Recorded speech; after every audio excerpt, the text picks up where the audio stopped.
All right. Well, to all the people across the nation protesting the Trump presidency, canceling exams, bringing in therapy dogs, and hosting, yes, there's something called a cry-in. One Iowa lawmaker has a message for you. Suck it up, Buttercup. And that's also the name of his new bill that he's sponsoring in the Iowa State House that would cut funding to schools spending money on safe spaces. Here to explain more is the chairman of the Iowa House Oversight Committee, Bobby Kaufmann. Bobby, thanks for joining us this morning. So tell us about the Suck It Up Buttercup bill. Where did the idea come from and what does it do? Well, good morning. Thanks for having me. You know, the bill was inspired by what I saw across the nation, where I saw schools with rising, skyrocketing tuition costs were also finding new monies and expenditures for things such as cry rooms. I was hearing reports of rooms where you could play with Play-Doh and you could color on books and talk about your feelings. And I was even hearing reports of some schools that were bringing in ponies to be able to get students through the election. Well, for me, that's a waste of taxpayer dollar, and that also doesn't prepare kids for life, because in life, there's winners and losers.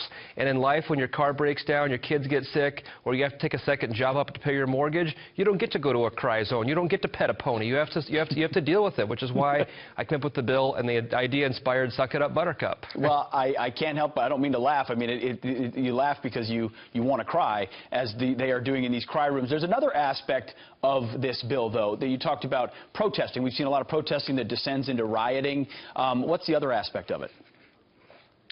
True, and that was truly the inspiration, was protecting my constituents. What really inspired me to push this forward was there was an actual blockade of my constituents on Interstate 80 last week, and that's dangerous. That's incredibly dangerous. What if someone had been trying to go to the hospital? What if someone was in an emergency?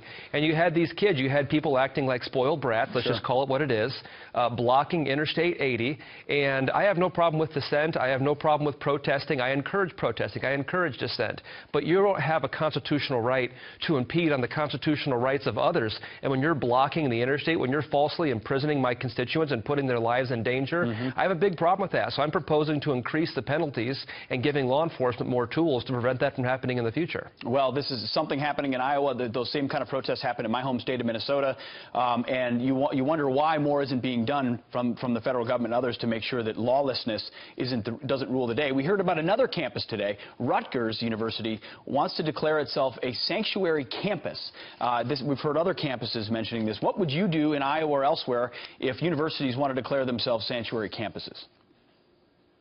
Well, I mean, it would depend on what sanctuary campus means. If it means peaceful protesting and it means doing it on your own time, I don't have a problem with that. But missing class and causing mass exams to be able to be pushed back. It means the illegal immigration piece. It's sort of like a sanctuary city. They want to have a sanctuary campus as well.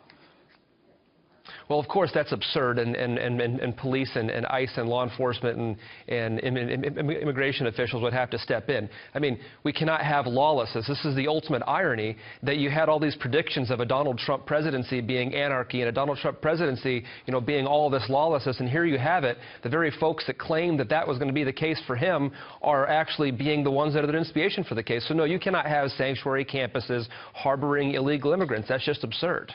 Well, Bobby, thank you very much for joining us this morning. Good luck with the bill. I think you may have triggered some kids across the country who are watching this. They may need to retreat to a safe zone and go cry. But you would say suck it up, Buttercup, and good luck with your bill. I appreciate it.